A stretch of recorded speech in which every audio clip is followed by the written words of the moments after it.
This story of three Kansas City men who the media labeled three Kansas City Chiefs fans passing away in their friend's backyard continues to get stranger and stranger and stranger.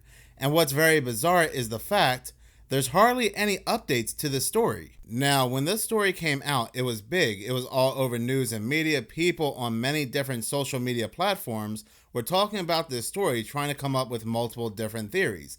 And one of the biggest theories about what happened to these men is that they took narcotics, they went to the backyard, and they froze. They got high, they could not control themselves, and they froze. These men passing away in their friend's backyard, that friend being Jordan Willis, this happened in the beginning of January.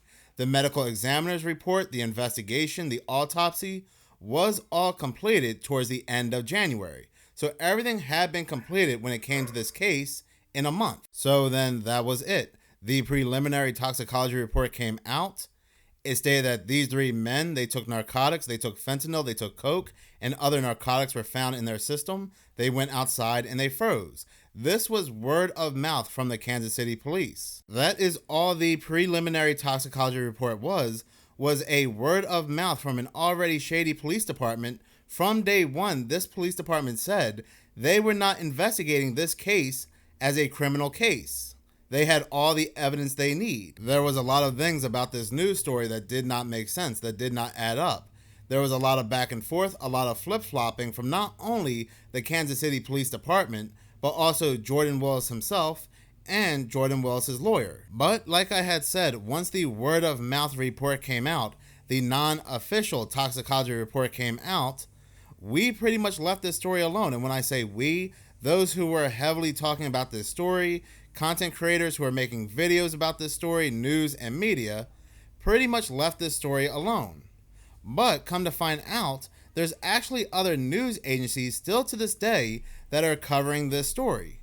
Because come to find out, things still continue to not make sense. One of those news agencies still covering this story happens to be Fox 59. They created an article 3 weeks ago, back in July, 6 months after three men found deceased in Missouri backyard. Questions still remain. This news article from Fox 59 says, as of July, the families of those three men, David Harrington, Clayton McGinney, and Ricky Johnson, have few answers, and they say their questions are being ignored. Well, what questions could these families still have? They were told by the Kansas City police that these three men, they took narcotics, a lot of narcotics. They went to the backyard and froze. Jordan Willis, the man who is renting the home, he's not suspicious. Well, according to the Kansas City police anyway, yeah, he was asleep for over the course of 2 days. Whether he was asleep on his couch or in his bed, he knew nothing because he was asleep. Because maybe he took narcotics himself. Now, we don't know. We don't know if he was ever given a drug test because that never came out from the Kansas City police. But from what we know, there was no foul play. There was no wrongdoing from day one. With no foul play and no criminal investigation from day one, then the family should have the medical examiner's report, the autopsies, the official toxicology report, since the medical examiner already closed their findings at the end of January. So what questions again should these families have? Well, come to find out, the families still do not have the autopsy report. They still do not have the official toxicology report, not the preliminary toxicology report that's word of mouth from the Kansas City police, but the official toxicology report on paper actually telling them what happened. They do not have the official autopsy report telling these families how these men passed away, confirming what the police are telling them. Only the autopsy report, only the medical examiner's report can confirm the word of mouth preliminary toxicology report from the police. This is why the autopsy report is the most important thing for the families to have. We are going to go ahead and continue reading this article from Fox 59 that proves the only thing that has come out so far since January was the preliminary toxicology report. The article says, preliminary toxicology reports were released to the families in January showing cocaine and fentanyl in the systems of the three men. They go ahead and quote the lead investigator by saying, yes, our office finalized cause and manners of death for all three of the referenced decedents. Now listen to this. In a statement from the Chief of Investigations and Administrator at Forensic Medical of Kansas, all 3 cases are under suppression status and not open records available for release at this time. So they are suppressing the records. They are suppressing the medical records, the autopsy, and the official toxicology reports. They are not releasing them to the public or the families. That is absolutely wild. Almost 7 months after they have certified and closed out this case, because it says right here, the administrator gave a second statement by saying, in a second, she said all 3 reports were certified on January 31st. These cases were closed. The police department was no longer seeking a criminal investigation, and the only thing that can suppress the reports is an ongoing investigation, and one is not currently going on. So why are they not giving the official autopsy, the official toxicology report that backs up the preliminary toxicology reports to the families? This is nuts. I have never heard anything like this before. Now, there are some people that will say, well, my family member passed away. It took about 6 to 7 months to get an autopsy report, a medical examiner's report.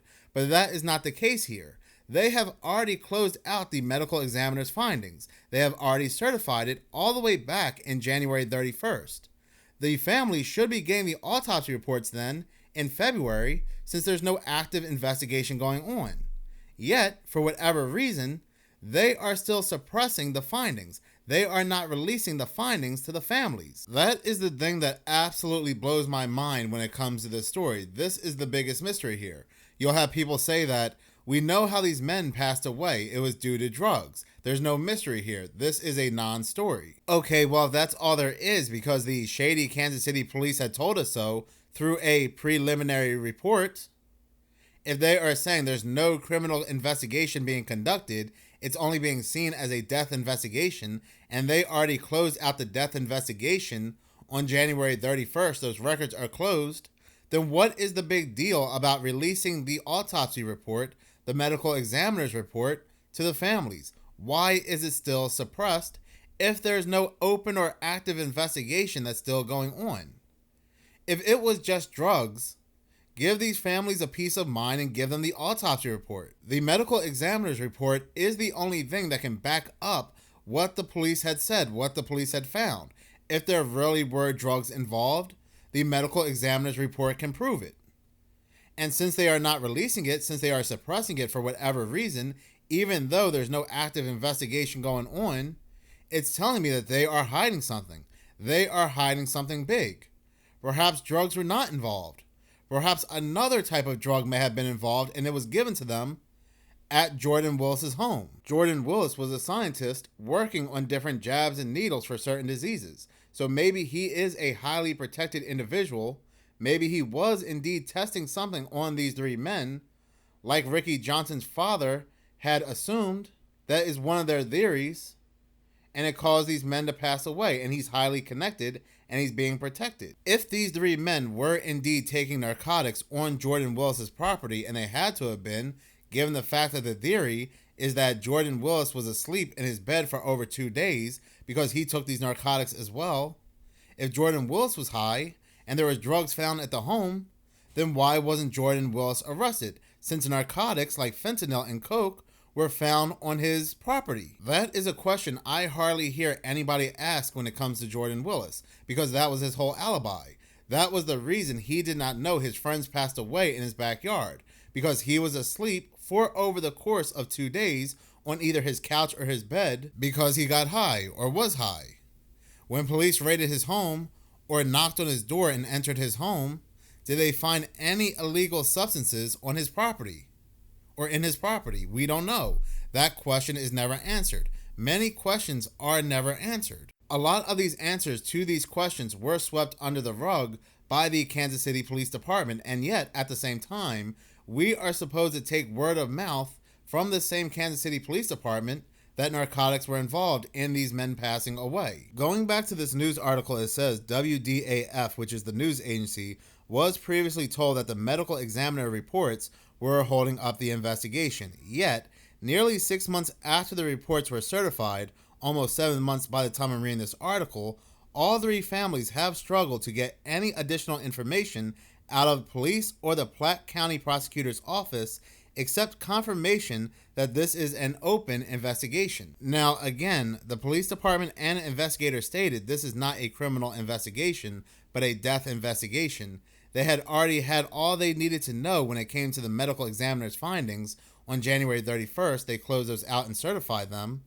And generally, a death investigation can take several months, usually 3 to 6 months. So it begs the question, if this is not a criminal investigation, if they have all they need from the medical examiner's office, if they are 100% sure it was just men having a good time, they got high and they froze in the backyard, then what exactly are they investigating?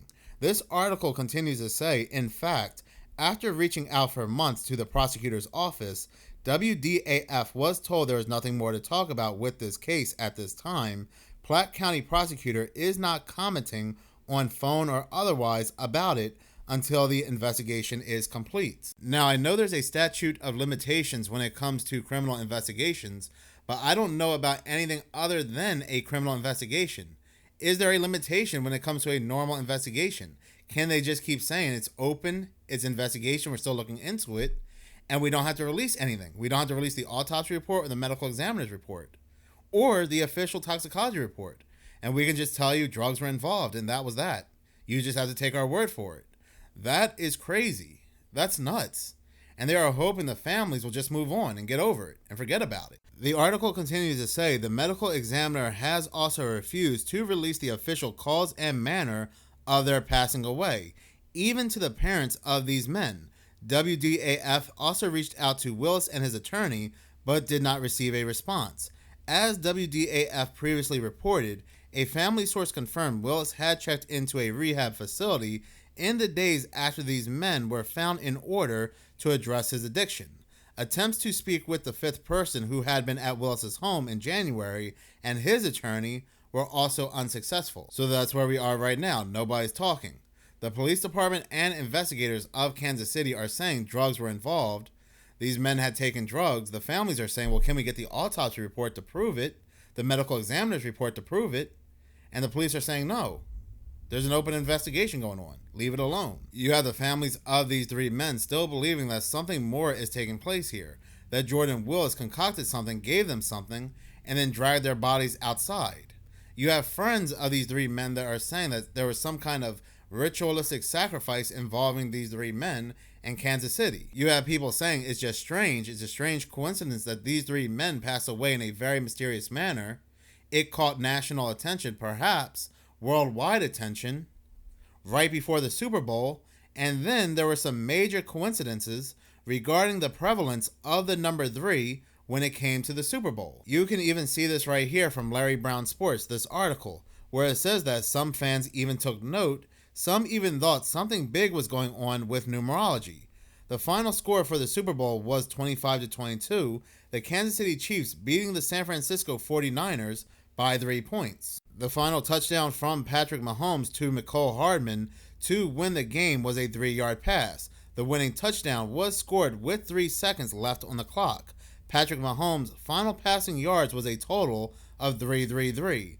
The title gave Mahomes 3 Super Bowls and 3 Super Bowl MVPs. The game also took place at Allegiant Stadium in Las Vegas, where the stadium's address is 3333 Al Davis Way. We were also told that Patrick Mahomes' father was on his 3rd DUI. We can't forget that 33 is also connected to the Free People Society. A lot of law enforcement agencies are connected to the Free People Society, the Free People Brotherhood. There was articles going out how the police chief in New York, either the police chief or the police captain, became a master brotherhood. A lot of these law enforcement agencies are deep into these fraternal brotherhoods. You'll have a lot of people saying, I am offended. I am in the brotherhood. My father is in the brotherhood. My grandfather was in the brotherhood. We are great people. We do no wrong. We drive around in our cars with the brotherhood bumper sticker. The peons do not know what the upper echelon is doing. They don't know there's a whole separate fraternal order. There's a whole separate oath that they have to take when they hit that 33rd degrees or higher. Could this have been a Masonic ritualistic sacrifice? Yes, it could have been. We don't know. Nothing adds up about this case whatsoever. The connection's there with the number 3. These men started off with the whole threes when it came to Kansas City, and that connection to the Kansas City Chiefs. When it came to news and media, we were constantly seeing in articles the 3 friends, the 3 Kansas City Chiefs fans. We were constantly seeing that. To the point I had to make a video and say, why can't we refer to these men by their names? Or just refer to these men as the 3 men that passed away in their friend's backyard? Why do news and media keep calling them the 3 Kansas City Chiefs fans? You'll have people say, Minutes of Horror, again, this is a know-nothing story. It was drugs, that's all there is. The police had told us so. But they will ignore everything that's going on around this story. The shadiness of the police, the alibis that do not add up, how the families are not getting the autopsies or the medical examiner's report. Every month I go to see if there's any updates to this story. And every month it's the same old articles from the same old news agencies giving us the same old story. The families are going to the investigators asking them for the autopsy report, the medical examiner's report, the full toxicology report, the official one, and they are told you can't have it. It's suppressed. There's an open investigation going on. Forget about it. Stop asking about it. Well, why is there an open investigation? You told us there's no criminal investigation going on. There's no foul play. What are you investigating? We can't answer that. This is by far the strangest story I have ever covered on this channel. This is by far the strangest story I've ever created a video about. If you look outside of the preliminary toxicology report, once again, that report that was a word of mouth by the same shady Kansas City police, then you will find that this story is very bizarre. Downright bizarre. And I am surprised there are not more people talking about this very strange story. But in any case, like with every video I do cover on this channel, I do want to hear from you. Please do comment in the comment section below. Thank you so much for watching. If you like this channel and you want to see more, please subscribe. If you're already subscribed, please like, as any engagement does help the channel grow. Once again, thank you so much for your support.